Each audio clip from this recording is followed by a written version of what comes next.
സാമ്പത്തിക ഇടപാടുകളുടെ പേരിൽ തട്ടിക്കൊണ്ടുപോകലവും മർദ്ദനവും കൊലപാതകവും അരങ്ങേറുന്ന നാട്. പ്രത്യേകിച്ച് വിദേശ രാജ്യത്തെ തർക്കങ്ങളുടെ കണക്ക് തീർക്കാൻ കൊട്ടേഷൻ നൽകുന്ന ഏർപ്പാട്. നാട്ടിൽ അവധിക്ക് പ്രവാസികൾ വരുന്നത് വലിയ ആശങ്കയോടെയാണ്. സാമ്പത്തിക പ്രശ്നങ്ങളുടെയും റിയൽ എസ്റ്റേറ്റ് ഇടപാടിൻ്റെയും സ്വർണം പൊട്ടിക്കലിൻ്റെയും ഒക്കെ പക വീട്ടാൻ ക്രിമിനൽ സംഘങ്ങൾ രംഗത്തിറങ്ങുന്നു. ഈ നാട്ടിൽ നിയമം നടപ്പാക്കാൻ പോലീസും കോടതിയുമുണ്ട്. എന്നാൽ ഇവിടെ നിയമവ്യവസ്ഥകളെ വെല്ലുവിളിക്കുന്ന രീതിയിലേക്ക് ഗുണ്ടാ ക്രിമിനൽ സംഘങ്ങൾ നീങ്ങുന്നുണ്ടെങ്കിൽ അത് അപകട സൂചനയാണ്. പാലക്കാട് പ്രവാസി വ്യവസായിയെ തോക്കുചൂണ്ടി തട്ടിക്കൊണ്ടുപോയി മർദ്ദിച്ചത് കർണാടക കേന്ദ്രീകരിച്ച് പ്രവർത്തിക്കുന്ന മലയാളികളടങ്ങിയ ഗുണ്ടാ സംഘം. ആരാണ് അവർക്ക് കൊട്ടേഷൻ നൽകിയത്? പോലീസിന് യഥാർത്ഥ പ്രതികളെ പിടികൂടാൻ കഴിയുമോ? വിശദമായി പരിശോധിക്കുകയാണ് പോലീസ് പട്രോൾ. സ്വാഗതം.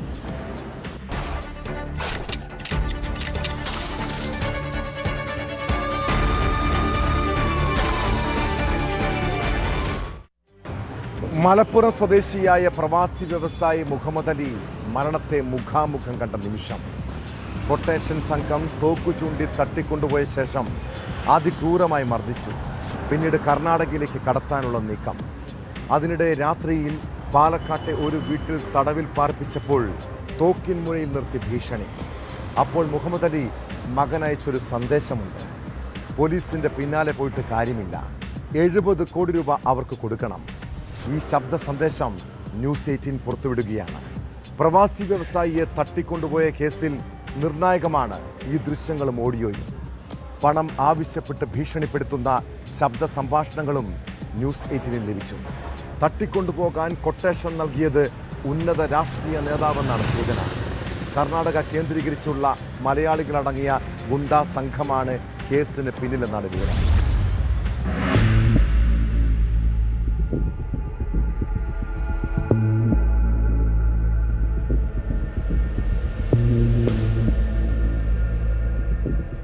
സൗദിയിലെ ജിദ്ദ നാഷണൽ ആശുപത്രി, റയാൻ മെഡിക്കൽ ഗ്രൂപ്പ് എന്നിവയുടെ മാനേജിംഗ് ഡയറക്ടറായ BP മുഹമ്മദ് അലിയെ ഒരാഴ്ച മുൻപാണ് കൊട്ടേഷൻ സംഘം തട്ടിക്കൊണ്ടുപോയത്. ജിദ്ദയിലേക്ക് പോകുന്നതിനായി കൊച്ചി നെടുമ്പാശ്ശേരി വിമാനത്താവളത്തിലേക്ക് യാത്ര ചെയ്യുമ്പോഴായിരുന്നു സംഭവം.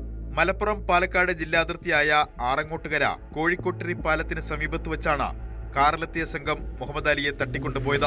വാഹനത്തെ പിന്തുടർന്നെത്തിയ ഇന്നോവ കാറിലുണ്ടായിരുന്ന അജ്ഞാത സംഘം വാഹനം തടഞ്ഞു നിർത്തി തോക്കു ചൂണ്ടി ഭീഷണിപ്പെടുത്തി BP മുഹമ്മദ് അലിയെ സ്വന്തം കാറിൽ നിന്ന് ബലമായി ഇറക്കി അവരുടെ വാഹനത്തിൽ കയറ്റി അതിവേഗം കടന്നുകളയുകയായിരുന്നു. കേസിൽ കൊട്ടേഷൻ സംഘത്തിന് വേണ്ടി അന്വേഷണം നടക്കുമ്പോഴാണ് നിർണായക ദൃശ്യങ്ങൾ പുറത്തു വന്നത്. കൊട്ടേഷൻ സംഘം മുഹമ്മദ് അലിയെ ക്രൂരമായി മർദ്ദിച്ച് അവശനാക്കിയെന്ന് ദൃശ്യങ്ങളിൽ വ്യക്തം.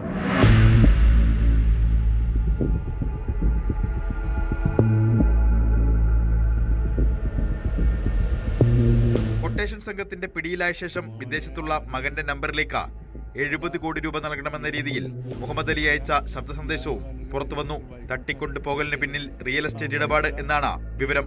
മോനെ അലി, എടാ 70 കോടി റുപ്യ ഞാൻ വളരെ പൈസ പറ്റിയതുണ്ട്.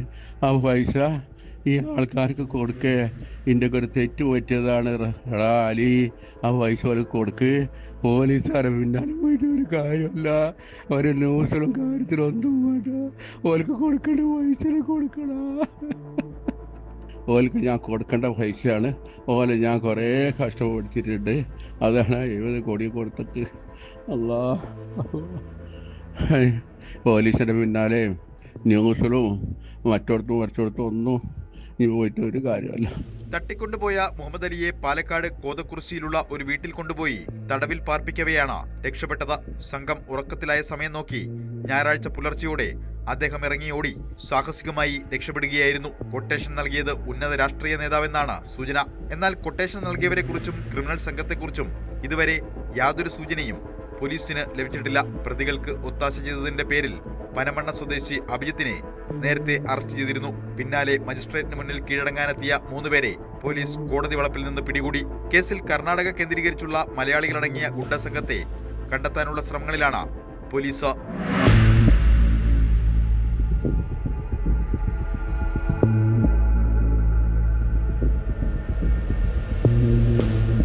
ന്യൂസ് 18 പാലക്കാട്. കാസർഗോഡ് നഗരത്തിൽ ആളുകൾ നോക്കി നിൽക്കിയ സിനിമാ സ്റ്റൈലിൽ യുവാവിനെ തട്ടിക്കൊണ്ടുപോയത് പട്ടാപ്പകലാണ്. ആന്ധ്ര രജിസ്ട്രേഷനിലുള്ള കാറിലെത്തിയ 4 അംഗ സംഘമാണ് യുവാവിനെ തട്ടിക്കൊണ്ടുപോയത്. ഇത് നേരിൽ കണ്ട ഹോട്ടലിൻ്റെ സെക്യൂരിറ്റി ജീവനക്കാരൻ പോലീസിനെ വിവരമറിയിച്ചു. വാഹനം കർണാടകയിലേക്കാണ് പോയതെന്ന് മനസ്സിലാക്കിയ പോലീസ് സംസ്ഥാന അതിർത്തിയിൽ വലവിരിച്ചു. ഒടുവിൽ കർണാടകയിൽ നിന്നും യുവാവിനെ കണ്ടെത്തിയിരിക്കുന്നു. മേൽപ്പറമ്പ് സ്വദേശി ഹനീഫിയെ തട്ടിക്കൊണ്ടുപോയതും സാമ്പത്തിക തർക്കത്തെ തുടർന്നാണ് വിവരം.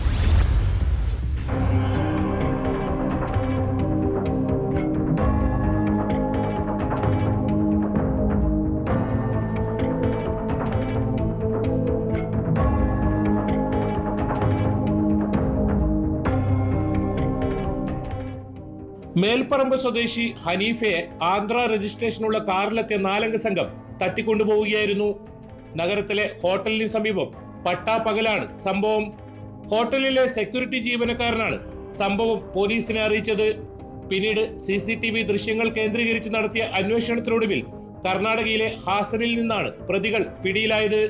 കർണാടക പോലീസിന്റെ സഹായത്തോടെ കാസർഗോഡ് ടൗൺ പോലീസാണ് ആന്ധ്ര സ്വദേശികളായ 4 അംഗ സംഘത്തെ അതിസാഹസികമായി പിടികൂടിയത്.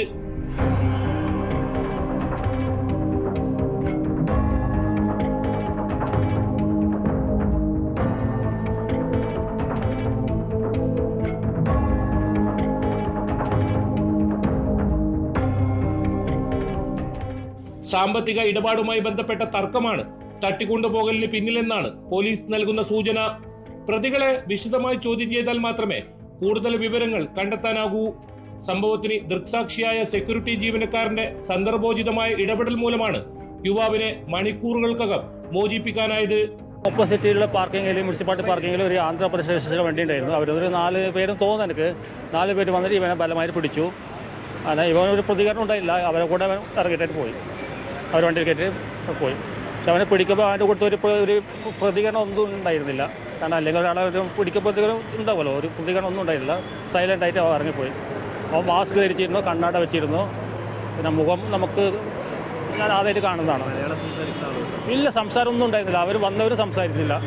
ഹോട്ടൽ പരിസരത്തെത്തിയ സംഘം യുവാവിനെ ബലം പ്രയോഗിച്ച് കാറിൽ കയറ്റിക്കൊണ്ടുപോയ സംഭവം നഗരത്തെ നടുക്കിയിരുന്നു.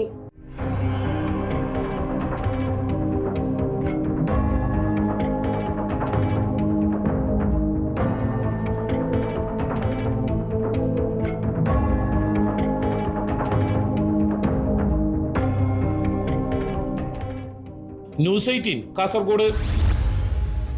മനസ്സിൽ ഒടുങ്ങാത്ത പകയുമായി നടക്കുന്ന ചില മനുഷ്യരെ കണ്ടിട്ടുണ്ട്. അവർ ഏതു സമയവും പൊട്ടിത്തെറിക്കാം. അത്രയ്ക്കും അപകടകാരികളായ ആളുകളെ സൂക്ഷിക്കണം. ഇടുക്കി കട്ടപ്പനയിൽ യുവതിയെ മുൻ ഭർത്താവ് വെട്ടിക്കൊല്ലാൻ ശ്രമിച്ചത് മുൻ വൈരാഗ്യത്തെ തുടർന്നാണ്.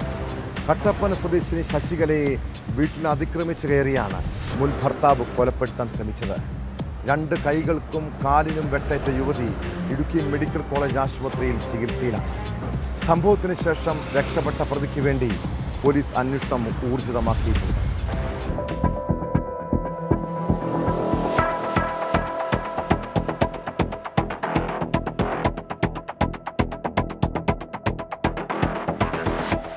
കട്ടപ്പന നരിയമ്പാറ സ്വദേശിനി തോട്ടരികത്ത് ശശികല എന്ന 32-കാരിയാണ് മുൻ ഭർത്താവിന്റെ ആക്രമണത്തിനിരയായത്. കൈക്കും കാലിനും ഗുരുതര പരിക്കേറ്റവരെ ഇടുക്കി മെഡിക്കൽ കോളേജ് ആശുപത്രിയിലെ തീവ്രപരിചരണ വിഭാഗത്തിൽ പ്രവേശിപ്പിച്ചു. രാവിലെ 11:30 യുവതിയുടെ വീട്ടിലെത്തിയാണ് മുൻ ഭർത്താവ് മുകേഷ് ആക്രമണം നടത്തിയത്. യുവതിയുടെ 2 കൈകളും പിരിച്ചൊടിക്കുകയും കൈകാലുകളിൽ വെട്ടി പരിക്കേൽപ്പിക്കുകയുമായിരുന്നു.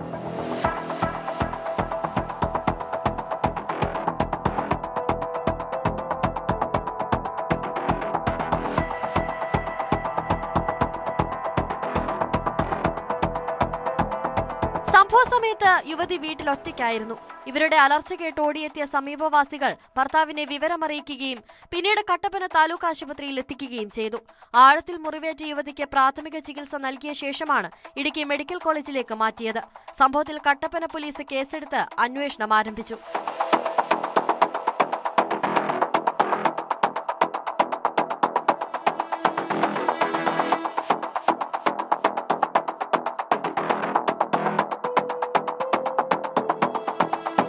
ന്യൂസ് 18 ഇടുക്കി. ഈ നാട്ടിൽ നിയമം നടപ്പാക്കേണ്ടതും സ്ത്രീകൾക്ക് സുരക്ഷ ഒരുക്കേണ്ടതും ആരാണ്? അത് പോലീസിൻ്റെ ഉത്തരവാദിത്തമാണ്. എന്നാൽ ഇവിടെ പോലീസ് ഉദ്യോഗസ്ഥർ പോലും ചിലപ്പോൾ വേട്ടക്കാരനാകുന്ന കാഴ്ച. കൊല്ലം ചവറയിൽ സഹപ്രവർത്തകയ്ക്ക് നേരെ ലൈംഗിക അതിക്രമം നടത്തിയ ഒരു പോലീസ് ഉദ്യോഗസ്ഥനെ കുറിച്ച് കേട്ടു. നൈറ്റ് ഡ്യൂട്ടിക്കിടെയാണ് സിവിൽ പോലീസ് ഓഫീസർ വനിതാ പോലീസുകാരിയെ ലൈംഗികമായി ചൂഷണം ചെയ്തത്. സംഭവത്തിൽ കേസെടുത്തതിന് പിന്നാലെ പോലീസുകാരനെ സസ്പെൻഡ് ചെയ്തു. നീണ്ടകര കോസ്റ്റൽ സ്റ്റേഷനിലെ സിവിൽ പോലീസ് ഓഫീസർ നവാസിനെതിരെയാണ് നടപടി. ഇയാൾക്കെതിരായ ഗുരുതര ആരോപണത്തിൽ പോലീസ് അന്വേഷണവും പുരോഗമിക്കുകയാണ്.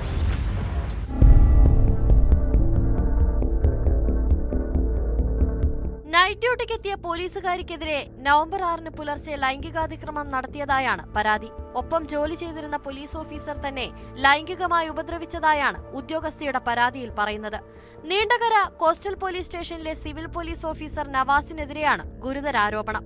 ഉദ്യോഗസ്ഥ പോലീസ് കമ്മീഷണർക്ക് നൽകിയ പരാതിയുടെ അടിസ്ഥാനത്തിൽ ചവറ പോലീസ് കേസെടുത്തിരുന്നു. തുടർന്ന് നടത്തിയ അന്വേഷണത്തിലാണ് നവാസിനെ സസ്പെൻഡ് ചെയ്തത്.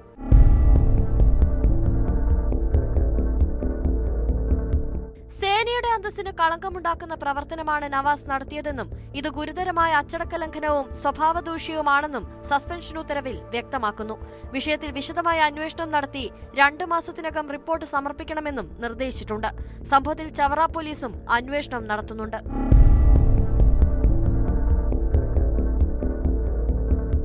ന്യൂസ് 18 കൊല്ലം. ദിലീപാണ് മുഖ്യ ശത്രു.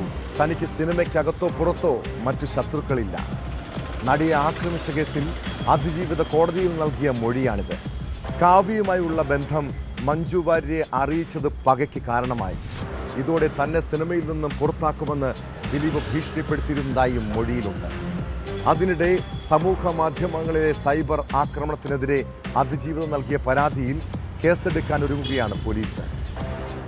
അതിജീവിതയെ അപമാനിക്കും വിധം 2ാം പ്രതി മാർട്ടിൻ പുറത്തുവിട്ട ശബ്ദ സന്ദേശത്തിൽ നൽകിയ പരാതിയിലാണ് നടപടി.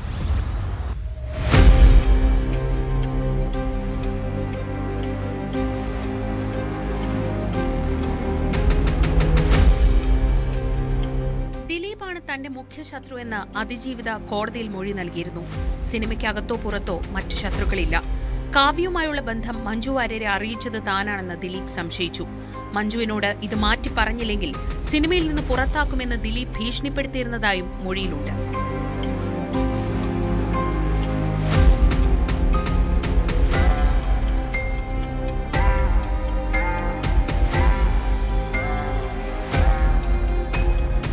തനിക്കെതിരെയാണ് ഗൂഢാലോചന നടക്കുന്നതെന്ന് തെളിയിക്കാൻ ദിലീപ് ഒരു വ്യാജ വാട്സ്ആപ്പ് ഗ്രൂപ്പ് ഉണ്ടാക്കിയെന്നായിരുന്നു പ്രോസിക്യൂഷൻ വാദം. ദിലീപിനെ പൂട്ടണം എന്ന പേരിൽ ഗ്രൂപ്പ് ഉണ്ടാക്കിയത് ദിലീപ് തന്നെയാണെന്ന് തെളിയിക്കാൻ പ്രോസിക്യൂഷൻ ആയില്ലെന്ന് കോടതി വ്യക്തമാക്കി. ഗ്രൂപ്പിന്റെ വിശദാംശങ്ങൾ അന്വേഷണ സംഘത്തിന് പങ്കുവച്ച ഷോൺ ജോർജ് ഉൾപ്പെടെയുള്ളവരെ വിസ്തരിച്ചില്ലെന്നും കോടതി വിധിന്യായത്തിൽ പറയുന്നു. അതേസമയം സമൂഹമാധ്യമങ്ങളിലെ അധിക്ഷേപത്തിൽ നടി പോലീസിൽ പരാതി നൽകി. കേസിലെ പ്രതിയായ മാർട്ടിനാണ് അതിജീവിതയുടെ പേര് വെളിപ്പെടുത്തി വീഡിയോ പോസ്റ്റ് ചെയ്തത്. ഇതിൽ നടപടി ആവശ്യപ്പെട്ടാണ് പരാതി. കേസിൽ ദിലീപിന് പങ്കില്ലെന്ന് വീഡിയോയിൽ മാർട്ടിൻ പറയുന്നുണ്ട്. അതിജീവിതയുടെ പരാതിയിൽ പോലീസ് ഉടൻ കേസെടുക്കും. നടിയെ ആക്രമിച്ച കേസിൽ ദിലീപിന്റെ അറസ്റ്റ് സർക്കാരിന് വലിയ രാഷ്ട്രീയ നേട്ടമായിരുന്നു. എന്നാൽ കേസിൽ ദിലീപിനെ കുറ്റവിമുക്തനാക്കിയതും മുഖ്യപ്രതി പൾസർ സുനിക്ക് ശിക്ഷ കുറഞ്ഞുപോയി എന്ന വിലയിരുത്തലും തിരിച്ചടിയാകുമെന്ന ആശങ്ക സർക്കാരിനുണ്ട്. മുഖ്യമന്ത്രിയുടെ ക്രിസ്മസ് വിരുന്നിലേക്ക് അതിജീവിതയെ ക്ഷണിച്ചതിലൂടെ ഒപ്പമുണ്ടെന്ന സന്ദേശം നൽകുകയാണ് സർക്കാർ. വിധിക്കെതിരെ വൈകാതെ അപ്പീൽ ഫയൽ ചെയ്യാനാണ് സർക്കാർ തീരുമാനം.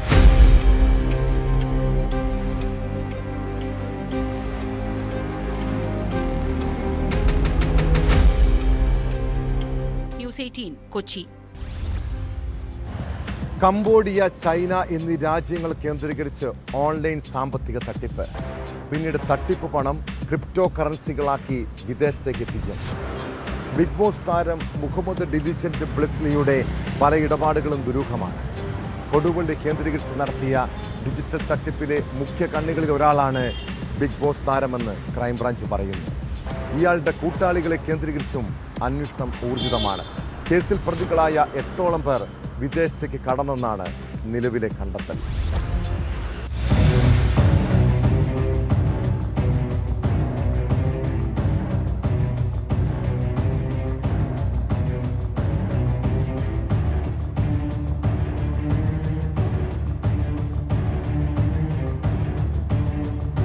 ടെലഗ്രാം വഴി ജോലി വാഗ്ദാനം ചെയ്ത് ലക്ഷങ്ങൾ തട്ടിയെടുത്തുന്ന പരാതിയുമായി ബന്ധപ്പെട്ട അന്വേഷണത്തിലാണ് ബ്ലസ്സി പിടിയിലായത്. തട്ടിപ്പിലൂടെ സമാഹരിച്ച പണം ക്രിപ്റ്റോ കറൻസിയാക്കി വിദേശത്തേക്ക് കടത്തിയതായും പോലീസ് കണ്ടെത്തി.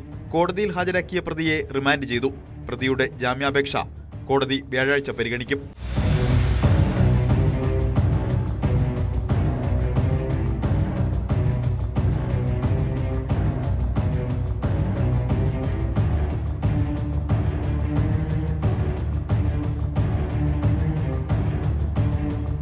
ടെലഗ്രാം വഴിയുള്ള തൊഴിൽ തട്ടിപ്പുമായി ബന്ധപ്പെട്ട കോഴിക്കോട് ജില്ലയിൽ കേസുകളുടെ എണ്ണം കൂടിയതോടെയാണ് അന്വേഷണം ക്രൈംബ്രാഞ്ചിന് വിട്ടത്.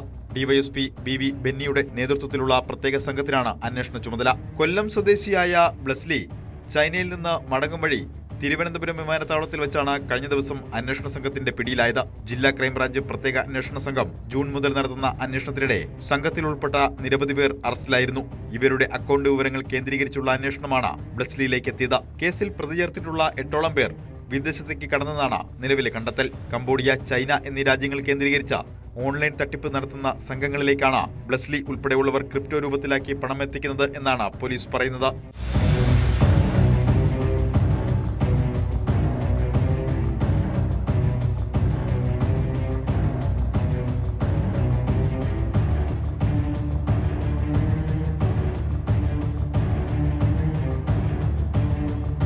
ന്യൂസ് 18 കോഴിക്കോട്. സംസ്ഥാനത്തെ ജയിലുകളിൽ തടവുകാർക്കിപ്പോൾ VIP പരിഗണനയാണ്. ജയിലിൽ സുഖജീവിതം, കുറ്റവാളികൾക്ക് ആവശ്യത്തിന് പരോളും. ആരാണ് ഇതിനൊക്കെ സൗകര്യം ചെയ്തു കൊടുക്കുന്നതെന്ന് ഇന്റലിജൻസ് വിഭാഗം ഒരു അന്വേഷണം നടത്തി. ഞെട്ടിപ്പിക്കുന്ന വിവരങ്ങളാണ് അപ്പോൾ ലഭിച്ചത്. ജയിൽ DIGയാണ് തടവുകാർക്ക് ഈ ഒത്താശയെല്ലാം ചെയ്തു കൊടുക്കുന്നത്. വെറുതെയല്ല, ആവശ്യത്തിന് പണം കൈക്കൂലിയായി വാങ്ങിയാണ് ഈ നിയമവിരുദ്ധ ഇടപാടുകൾ. സംഭവം പുറത്തു വന്നതോടെ DIG വിനോദ് കുമാറിനെതിരെ വിജിലൻസ് കേസെടുത്തു.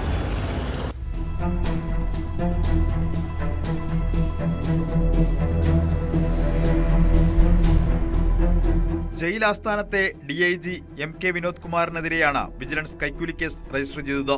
പരോൾ അനുവദിക്കാനായി 1.8 ലക്ഷം രൂപ കൈക്കൂലി വാങ്ങിയെന്ന് കണ്ടെത്തിയതിനെ തുടർന്നാണ് നടപടി.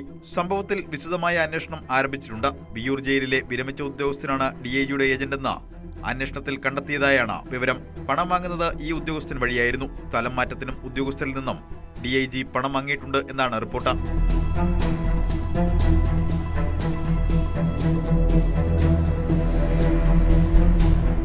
ജയിലിനുള്ളിൽ പ്രത്യേക സൗകര്യങ്ങൾ ഏർപ്പെടുത്തി നൽകുന്നതായും തടവ് പുള്ളികളുടെ പരോളിനായി കൈക്കൂലി വാങ്ങുന്നതായും വിനോദ് കുമാറിനെതിരെ പരാതി ഉയർന്നിരുന്നു. ഇത് സംബന്ധിച്ച് ഇന്റലിജൻസ് ആണ് വിജിലൻസിന് വിവരങ്ങൾ കൈമാറിയത്.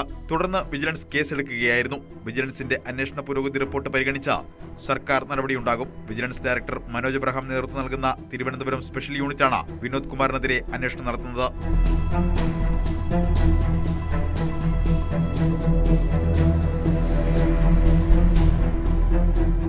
ന്യൂസ് 18 തിരുവനന്തപുരം. പോലീസിന് പണം കൊടുത്ത് കേസുകൾ ഒഴിവാക്കാം. അതിന് ഏജന്റുമാരായി പ്രവർത്തിക്കുന്ന സംഘങ്ങളുണ്ട്. മലപ്പുറത്ത് വ്യാജ സർട്ടിഫിക്കറ്റ് കേസ് പ്രതികളെ കേസിൽ നിന്ന് ഒഴിവാക്കാമെന്ന് പറഞ്ഞ് ഇങ്ങനെയൊരു സംഘം അവരുടെ കുടുംബാംഗങ്ങളെ സമീപിച്ചിരുന്നു. പോലീസുമായി ഉന്നത ബന്ധമുണ്ടെന്നും കേസിൽ നിന്ന് രക്ഷിക്കാമെന്നും വാഗ്ദാനം ചെയ്ത് സംഘം 25 ലക്ഷം രൂപയാണ് കൈക്കൂലിയായി ആവശ്യപ്പെട്ടത്. എന്നാൽ പണം നൽകിയിട്ടും ജാമ്യം പോലും പ്രതികൾക്ക് കിട്ടിയില്ല. അതോടെ കുടുംബം പോലീസിൽ പരാതി നൽകി. കേസിൽ തട്ടിപ്പ് സംഘത്തിൽപ്പെട്ട പ്രതികൾ പോലീസിന്റെ പിടിയിലായി. ജയിലിലുള്ള മറ്റൊരു തട്ടിപ്പുകാരനാണ് ഇതിന്റെ സൂത്രധാരനെന്നാണ് വിവരം.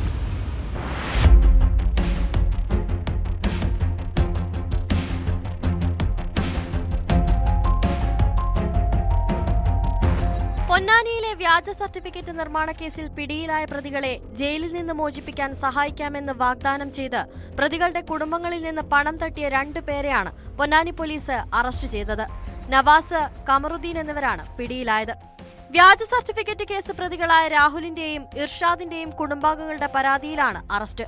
തങ്ങൾക്ക് പോലീസുമായി ഉന്നത ബന്ധമുണ്ടെന്നും അതുപയോഗിച്ച് ഇർഷാദിനെയും രാഹുലിനെയും കേസിൽ നിന്ന് രക്ഷിക്കാമെന്നും വിശ്വസിപ്പിച്ചായിരുന്നു തട്ടിപ്പ്.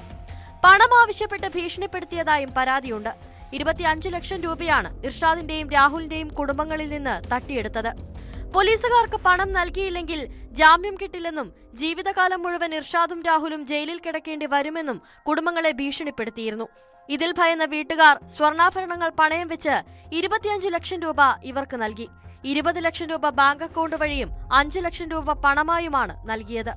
2 ദിവസം കഴിഞ്ഞപ്പോൾ നമ്മൾ ആൾറെഡി കസ്റ്റഡിയിൽ വാങ്ങിക്കാനുള്ളത് കൊണ്ട് ഇവർ ആദ്യത്തെ തീരുള്ള ജാമ്യം തള്ളി. അപ്പോൾ അവർ വീണ്ടും എന്നിട്ട് പറഞ്ഞു, ഞങ്ങൾ പറഞ്ഞില്ലേ ജാമ്യമൊന്നും കിട്ടാൻ പോകണില്ല, അങ്ങനെ ഒരുപാട് പ്രശ്നങ്ങളുണ്ടാവും, ജാമ്യം കിട്ടാൻ പോകണില്ല, നിങ്ങൾ വിചാരിക്കുന്നത് പോലെയല്ല, സീരിയസ് ആയ പ്രശ്നമാണ്, കിട്ടില്ല എന്നൊക്കെ പറഞ്ഞ് ഇവർ ഭീഷണിപ്പെടുത്തിയപ്പം ഇർഷാദിൻ്റെ ചേട്ടൻ, ഇർഷാദിൻ്റെ ഭാര്യയുടേത്, അതുപോലെ ഇവരെല്ലാവരുടെയും സ്വർണ്ണാഭരണങ്ങളെല്ലാം കൂടെ പണയം വെച്ച് 20 ലക്ഷം രൂപ അക്കൗണ്ടിലേക്കും 5 ലക്ഷം രൂപ ചമ്മറോട്ട് വെച്ചിട്ട് ക്യാഷായിട്ട് ഇവർക്ക് കൊടുക്കുന്നു. അത് കഴിഞ്ഞപ്പോൾ 2 ദിവസം കഴിഞ്ഞപ്പോൾ ജാമ്യം കിട്ടി. അപ്പോൾ ഇവർ കണ്ട ഞങ്ങൾ പറഞ്ഞുകൊണ്ടാണ് ജാമ്യം കിട്ടിയതെന്നും പറഞ്ഞ് പ്രചരിപ്പിച്ച് നടക്കുന്നു. ഇർഷാദിനും രാഹുലിനും ജാമ്യം കിട്ടാതായതോടെ നവാസും കമറുദ്ദീനും കുടുംബാംഗങ്ങളെ വീണ്ടും ഭീഷണിപ്പെടുത്തി പണം തട്ടാൻ ശ്രമിച്ചു. ഇതോടെയാണ് കുടുംബങ്ങൾ പോലീസിന് പരാതി നൽകിയത്. പോലീസിന്റെ അന്വേഷണത്തിൽ കുടുംബങ്ങൾ തട്ടിപ്പിനിരയായതാണെന്ന് മനസ്സിലായി. തട്ടിപ്പ് ആസൂത്രണം ചെയ്തത് സോഡാ ബാബു എന്നറിയപ്പെടുന്ന ഷാജിദാണെന്ന് പോലീസ് പറയുന്നു. ഷാജിദ് നിലവിൽ മറ്റൊരു കേസിൽ എറണാകുളത്ത് റിമാൻഡിലാണ്. ജയിലിലിരുന്നാണ് ഷാജിദ് തട്ടിപ്പ് ആസൂത്രണം ചെയ്തത്. തട്ടിപ്പിനിരയായവരെ വിശ്വസിപ്പിക്കുന്നതിന് ഡിവൈഎസ്പി ആണെന്ന് പറഞ്ഞ് വോയിസ് മെസ്സേജുകൾ അയച്ചത് ഷാജിദാണെന്നും പോലീസ് കണ്ടെത്തിയിട്ടുണ്ട്. പൊന്നാനി സിഐ അഷ്റഫിന്റെ നേതൃത്വത്തിൽ SI ബിബിൻ, സിവിൽ പോലീസ് ഓഫീസർമാരായ കൃപേഷ്, സുമേഷ്, ശ്രീരാജ് എന്നിവരടങ്ങിയ സംഘമാണ് പ്രതികളെ അറസ്റ്റ് ചെയ്തത്.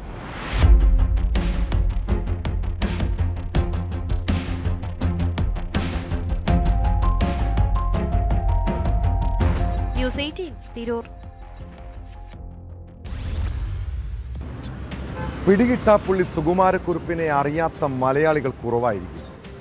കാലമേറെ കഴിഞ്ഞിട്ടും സുകുമാരക്കുറുപ്പുമോടെ കൊലപാതകങ്ങൾ രാജ്യത്ത് പലയിടത്തും ആവർത്തിക്കുന്നുണ്ട്.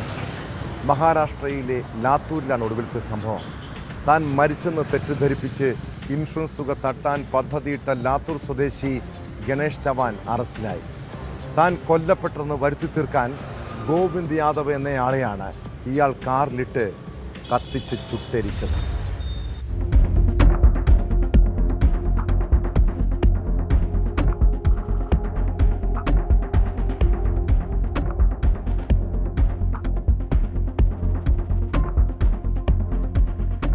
ലാത്തൂരിലെ ബാങ്ക് റിക്കവറി ഏജന്റായ ഗണേഷ് ചവാനാണ് പിടിയിലായത്. ഇയാൾ സ്വന്തം മരണം വ്യാജമായി സൃഷ്ടിച്ച് ഇൻഷുറൻസ് തുക തട്ടിയെടുക്കാൻ മറ്റൊരാളെ കൊല്ലുകയായിരുന്നു. ശനിയാഴ്ച ഔസിയിലെ തുളജാപൂർ ടി ജംഗ്ഷനിൽ വെച്ച് ലിഫ്റ്റ് ചോദിച്ച കാൽനട യാത്രക്കാരനായ ഗോവിന്ദ് യാദവിനെയാണ് ഗണേഷ് കാറിലിട്ട് തീ കൊളുത്തി കൊന്നത്.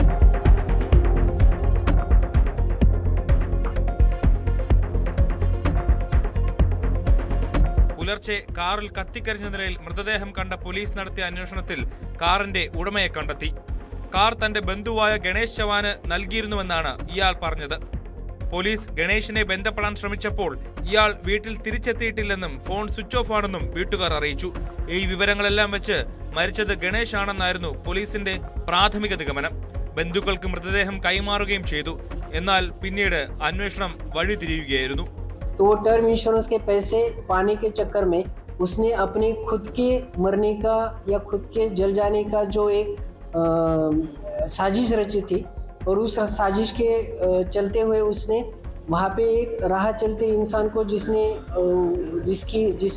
गणेश चवान को लिफ्ट मांगी थी, उस इंसान को उसने अपनी गाड़ी में बिठाकर उसको गाड़ी के साथ वहाँ पर जला दिया ताकि पुलिस को और सबको यही लगे कि गणेश चवान की मौत हो चुकी है. ഗണേഷിന് മറ്റൊരു സ്ത്രീയുമായി ബന്ധമുള്ളതായി ഭാര്യ പോലീസിനോട് വെളിപ്പെടുത്തിയിരുന്നു. പിന്നാലെ ഈ സ്ത്രീയുമായി ഗണേഷ് മറ്റൊരു നമ്പറിൽ നിന്ന് ചാറ്റ് ചെയ്യുന്നുണ്ടെന്ന് പോലീസ് കണ്ടെത്തി. തുടർന്ന് നടത്തിയ അന്വേഷണത്തിൽ സിന്ധുദുർഗിൽ വെച്ച് ഗണേഷിനെ പോലീസ് പിടികൂടുകയായിരുന്നു. മദ്യം നൽകി അബോധാവസ്ഥയിലാക്കിയ ശേഷം കാറിന്റെ ഡ്രൈവിംഗ് സീറ്റിലേക്ക് ഗോവിന്ദിനെ മാറ്റിയിരുത്തി വാഹനത്തിന് തീ കൊളുത്തുകയായിരുന്നുവെന്ന് ഇയാൾ പോലീസിനോട് പറഞ്ഞു. പോലീസിനെ തെറ്റിദ്ധരിപ്പിക്കാനും താൻ മരിച്ചെന്ന് കുടുംബത്തെ ബോധ്യപ്പെടുത്തുന്നതിനും വേണ്ടി ഗണേഷ് തന്റെ ബ്രേസ്ലെറ്റ് ഗോവിന്ദന്റെ മൃതദേഹത്തിന് സമീപം ഉപേക്ഷിച്ചിരുന്നു. കടബാധ്യത തീർക്കാനും വീട് പണിയാൻ വേണ്ടി എടുത്ത വായ്പ തിരിച്ചടയ്ക്കാനുമാണ് ഗണേഷ് ചവാൻ ക്രൂരകൃത്യം നടത്തിയത്. ഇയാൾ 1 കോടി രൂപയ്ക്കുള്ള ഇൻഷുറൻസ് എടുത്തിരുന്നു. ഈ തുക തട്ടിയെടുക്കാനായിരുന്നു കൊലപാതകമെന്ന് പോലീസ് വ്യക്തമാക്കി. കൊലപാതകത്തിൽ ഗണേഷിന് മറ്റാരുടെയെങ്കിലും സഹായം ലഭിച്ചിട്ടുണ്ടോ എന്നും പോലീസ് പരിശോധിക്കുന്നുണ്ട്.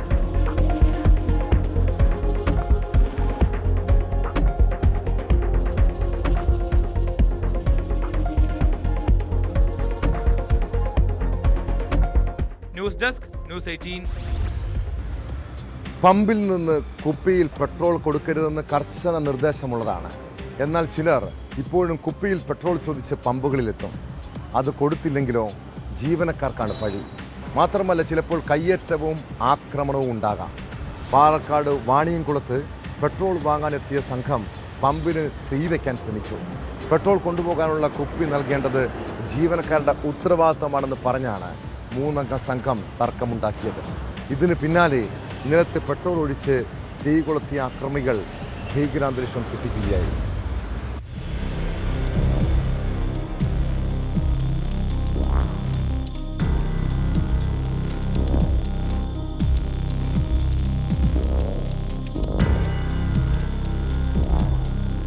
ഓട്ടോറിക്ഷയിലാണ് 3 അംഗ സംഘം പെട്രോൾ വാങ്ങാനെത്തിയത്.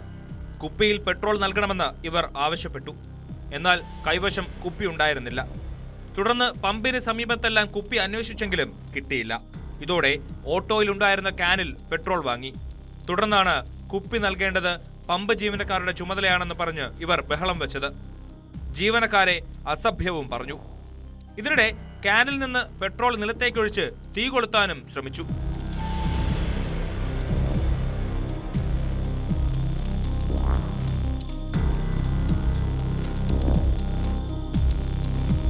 വാണിയംകുളം ടൗണിലെ KM പെട്രോൾ പമ്പിലാണ് കഴിഞ്ഞ ദിവസം രാത്രി അതിക്രമം നടന്നത്. പെട്രോൾ തന്നില്ലെങ്കിൽ പമ്പിന് തീ വയ്ക്കുമെന്നും കൊല്ലുമെന്നും ഭീഷണിപ്പെടുത്തിയതായി ജീവനക്കാർ പറയുന്നു. സംഭവത്തിൽ പമ്പ് അധികൃതർ പോലീസിൽ പരാതി നൽകി. CCTV ദൃശ്യങ്ങൾ പരിശോധിച്ച പോലീസ് സംഘം പ്രതികൾക്കായി അന്വേഷണം ആരംഭിച്ചു.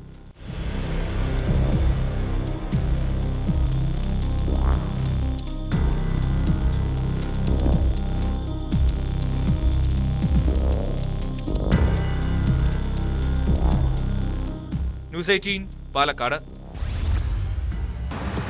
ശബരിമല അയ്യപ്പന്റെ സ്വർണം കട്ടവരും കൂട്ടുനിന്നവരുമെല്ലാം ഒന്നൊന്നായി അഴിക്കുള്ളിലാകുകയാണ്. ഒടുവിൽ മുൻ അഡ്മിനിസ്ട്രേറ്റീവ് ഓഫീസർ ശ്രീകുമാറാണ് അറസ്റ്റിലായത്. 2019 ദ്വാരപാലക ശില്പങ്ങൾ പുറത്തേക്ക് കൊണ്ടുപോകുമ്പോൾ ശബരിമല അഡ്മിനിസ്ട്രേറ്റീവ് ഓഫീസറായിരുന്നു ശ്രീകുമാർ. ഹൈക്കോടതി മുൻകൂർ ജാമ്യാപേക്ഷ തള്ളിയതിന് പിന്നാലെയാണ് അന്വേഷണ സംഘത്തിന്റെ നടപടി. ശ്രീകുമാറിനെ കൊല്ലം വിജിലൻസ് കോടതി റിമാൻഡ് ചെയ്തു.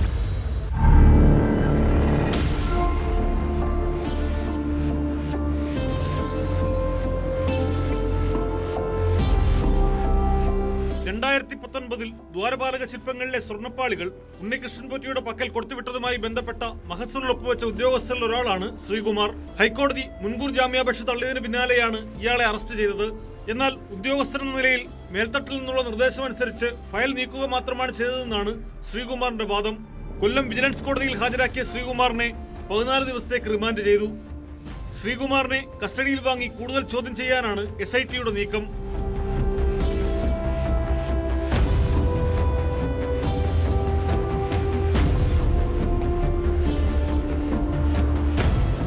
ദ്വാരപാലക ശില്പങ്ങളുടെ സ്വർണ്ണപ്പാളികളിലെ സ്വർണം അപഹരിച്ച കേസിൽ ദേവസ്വം ബോർഡ് മുൻ പ്രസിഡന്റ് A. പത്മകുമാറിന്റെ റിമാൻഡ് നീട്ടി.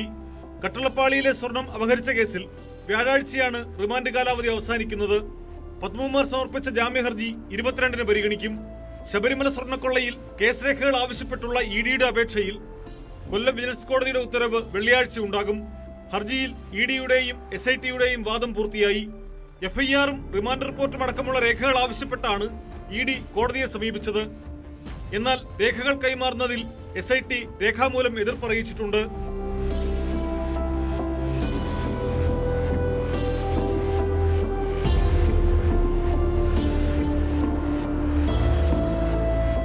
വിവിധ ബ്യൂറോകൾക്കൊപ്പം ന്യൂസ് ഡെസ്ക്, ന്യൂസ് 18.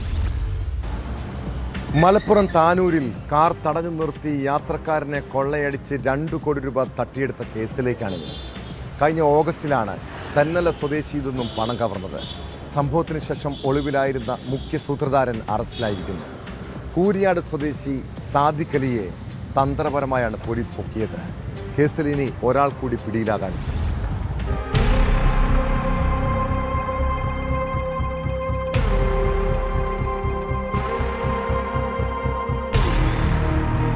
ഇക്കഴിഞ്ഞ ഓഗസ്റ്റിൽ തെന്നല സ്വദേശിയെ പിന്തുടർന്ന് കാർ തടഞ്ഞു നിർത്തി ആക്രമിച്ച് 2 കോടി രൂപ കവർന്ന കേസിലാണ് കവർച്ചയുടെ മുഖ്യ സൂത്രധാരനെ താനൂർ പോലീസ് അറസ്റ്റ് ചെയ്തത്. കൂരിയാട് സ്വദേശി എറിയാടൻ സാദിഖ് അലി എന്ന 35-കാരനാണ് പിടിയിലായത്. സംഭവത്തിന് ശേഷം മുംബൈയിലേക്കും അവിടെ നിന്ന് വിദേശത്തേക്കും സാദിഖ് അലി കടന്നിരുന്നു. മുൻകൂർ ജാമ്യാപേക്ഷ തള്ളിയതോടെയാണ് ഇയാൾ വിദേശത്തേക്ക് മുങ്ങിയത്. ആക്രമിക്കപ്പെട്ട തെന്നല സ്വദേശിയുടെ ജോലിക്കാരനായിരുന്നു സാദിഖ് അലി. അങ്ങനെയാണ് കവർച്ച ആസൂത്രണം ചെയ്തത്. കസ്റ്റഡിയിൽ വാങ്ങിയ സാദിഖ് അലിയെ വിവിധ സ്ഥലങ്ങളിൽ എത്തിച്ച് തെളിവെടുപ്പ് നടത്തി.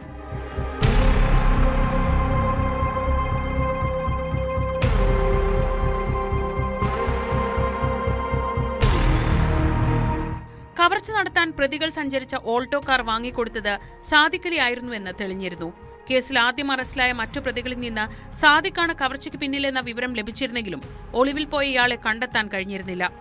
തിരൂരങ്ങാടി സ്വദേശി അബ്ദുൽ കരീം തടത്തിൽ, തിരൂർ BP അങ്ങാടി സ്വദേശി ഷാജഹാൻ എന്നിവരുമായി ഗൂഢാലോചന നടത്തി കൊട്ടേഷൻ സംഘാംഗങ്ങളായ ഡാനി അയൂബ്, രജീഷ്, ഫവാസ് എന്നിവരെ കൂട്ടി ഓഗസ്റ്റിൽ തെന്നല സ്വദേശിയുടെ കാർ ആക്രമിച്ച് 2 കോടി രൂപ കവർന്നത്. സംഭവത്തിന് പിന്നാലെ ഗോവയിലേക്ക് കടന്ന സംഘത്തെ പിന്തുടർന്ന പോലീസ് സംഘം ആദ്യം കരീമിനെയും രജീഷിനെയും ഗോവയിൽ നിന്ന് മടങ്ങി വരും വഴി കോഴിക്കോട് വെച്ച് അറസ്റ്റ് ചെയ്തു. ഫവാസും ഡാനി അയൂബും പിന്നാലെ അറസ്റ്റിലായി. ഇനി കേസിൽ ഷാജഹാനെ കൂടി കിട്ടാനുണ്ട്. ഇയാൾ വിദേശത്താണ്.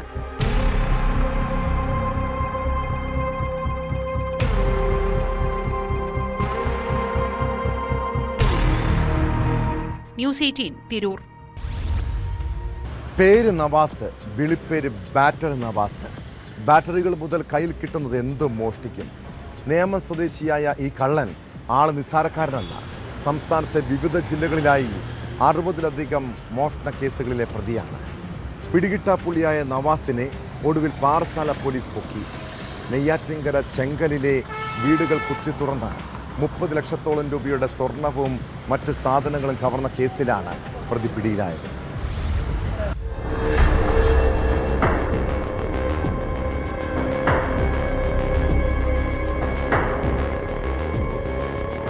ചെങ്കലിലെ 2 വീടുകൾ കുത്തിത്തുറന്ന് മോഷണം നടത്തിയ സംഘത്തിലെ മുഖ്യ ആസൂത്രകനാണ് പിടിയിലായ ബാറ്ററി നവാസ് എന്ന നവാസ്. ചെങ്കൽ വട്ടവിളക്കടുത്ത് ഈഴക്കോണം അഞ്ചനയിൽ വിപിൻകുമാറിന്റെയും 5 കിലോമീറ്റർ അകലെ തോട്ടിൻകര പെരിഞ്ചേരി അനിൽകുമാറിന്റെയും വീടുകളിൽ നിന്നായി 30 ലക്ഷം രൂപയിലധികം വില വരുന്ന സ്വർണ്ണാഭരണങ്ങളാണ് പ്രതിയും കൂട്ടാളിയും ചേർന്ന് കവർന്നത്. ഇരുചക്രവാഹനത്തിലെത്തിയ പ്രതികൾ മുൻവശത്തെ കതകിന്റെ പൂട്ട് കുത്തിപ്പൊളിച്ച് കയറിയാണ് മോഷണം നടത്തിയത്. ഇവൻ വളരെ വിദഗ്ധമായിട്ടാണ് ഈ കുറ്റകൃത്യങ്ങൾ ഏർപ്പെടുന്നത്. ഇവൻ ഗ്ലൗസ് ഉപയോഗിച്ചാണ് എല്ലാ വീടുകളും കുത്തിപ്പൊളിക്കുന്നത്. കൂടാതെ ഇവന്റെ കൂട്ടുകാർ അവന്റെ ജയിലിൽ വെച്ചുള്ള കുറെ പരിചയങ്ങളാണ് ഇവന്റെ സുഹൃത്തുക്കളായിട്ട് അവൻ കൂടെ കൂട്ടുന്നത്. അവരിൽ കൂടെയാണ് ഇവൻ ഈ പരിപാടികൾ നടത്തുന്നത്. പൂട്ടിക്കിടക്കുന്ന വീടുകൾ കേന്ദ്രീകരിച്ചാണ് ഇവരുടെ മോഷണം. ഗേറ്റ് പുറത്തുനിന്ന് പൂട്ടിയിട്ടുണ്ടോ എന്ന് ആദ്യം പരിശോധിക്കും. ആളില്ലെന്നുറപ്പായാൽ പൂട്ടുകൾ തകർത്ത് അകത്ത് കയറി തെളിവുകൾ അവശേഷിപ്പിക്കാതെ മോഷണം നടത്തി കടന്നു കളയുകയാണ് പതിവ്. കേസിലെ മറ്റൊരു പ്രതിയായ പള്ളിച്ചൽ ഭഗവതിനട സ്വദേശി അനിൽകുമാറിനെ കഴിഞ്ഞ ദിവസം അറസ്റ്റ് ചെയ്തിരുന്നു. അനിൽകുമാറിനെതിരെ പോക്സോ ഉൾപ്പെടെ വേറെ 6 കേസുകളുണ്ട്. ജയിലിൽ വെച്ച് നവാസുമായുള്ള പരിചയമാണ് ഒരുമിച്ചുള്ള മോഷണത്തിലേക്ക് വഴിതെളിച്ചത്. സൈബർ സെല്ലിന്റെ സഹായത്തോടെ നടത്തിയ അന്വേഷണത്തിലാണ് നവാസിനെ പോലീസ് പിടികൂടിയത്. പ്രതിയിൽ നിന്നും സ്വർണം ഉൾപ്പെടെയുള്ള മോഷണ വസ്തുക്കളും മോഷണം നടത്താൻ ഉപയോഗിച്ച ബൈക്കും കസ്റ്റഡിയിലെടുത്തിട്ടുണ്ട്. നെയ്യാറ്റിൻകര കോടതിയിൽ ഹാജരാക്കിയ പ്രതിയെ റിമാൻഡ് ചെയ്തു.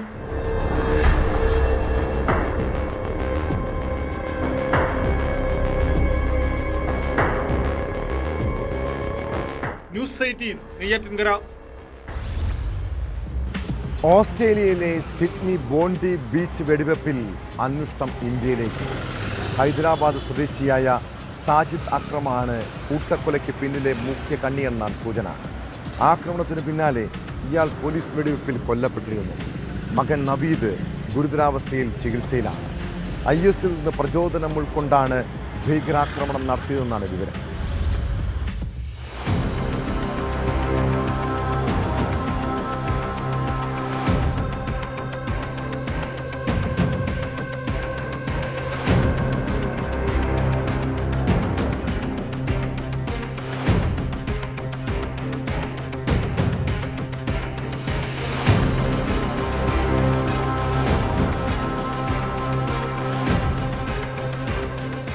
മൂന്ന് പതിറ്റാണ്ട് മുമ്പ് ഓസ്ട്രേലിയയിലേക്ക് കുടിയേറിയ സാജിദ് അക്രമാണ് ബോണ്ടി കൂട്ടക്കൊല നടത്തിയതിന് പിന്നിലെ മുഖ്യ കണ്ണി.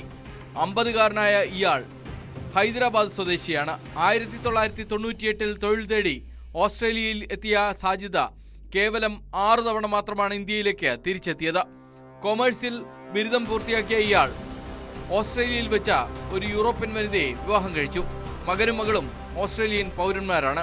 സിഡ്നി പോലീസ് തുടർ അന്വേഷണത്തിന് ഇന്ത്യൻ പോലീസുമായി ബന്ധപ്പെട്ടിരുന്നു. എന്നാൽ സാജിദിനെ കുറിച്ച് ഹൈദരാബാദിലെ കുടുംബത്തിന് അധികം അറിവൊന്നുമില്ല. സ്വത്തുമായി ബന്ധപ്പെട്ട തർക്കങ്ങൾ കാരണം ഇയാൾ പിതാവ് മരിച്ചിട്ട് പോലും ഇന്ത്യയിൽ എത്തിയിരുന്നില്ല. സാജിദ് അക്രത്തിന്റെ കയ്യിൽ ലൈസൻസുള്ള 5 തോക്കുകൾ ഉണ്ടായിരുന്നതായി പോലീസ് കണ്ടെത്തി.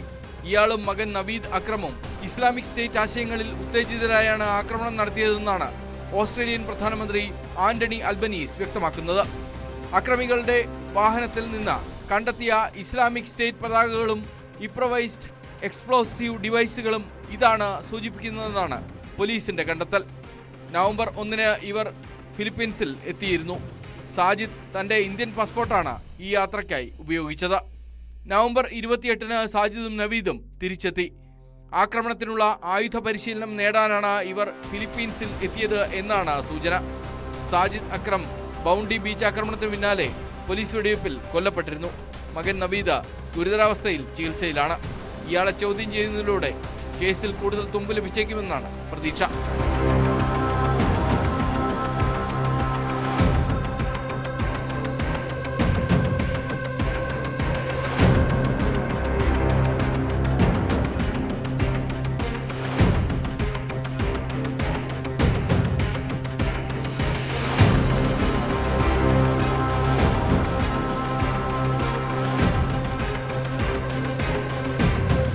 News desk, news 18. കുറ്റകൃത്യങ്ങളുടെ മറ്റു ചില വാർത്തകൾ ചുരുക്കത്തിൽ. ശബരിമലയുമായി ബന്ധപ്പെട്ട പാരടിപ്പാട്ട് വിവാദത്തിൽ സൈബർ പോലീസ് കേസെടുത്തു. കുഞ്ഞബ്ദുള്ള, ഡാനിഷ് മലപ്പുറം, CMS മീഡിയ, സുബൈർ പന്തല്ലൂർ എന്നിവരെ പ്രതി ചേർത്താണ് കേസ്.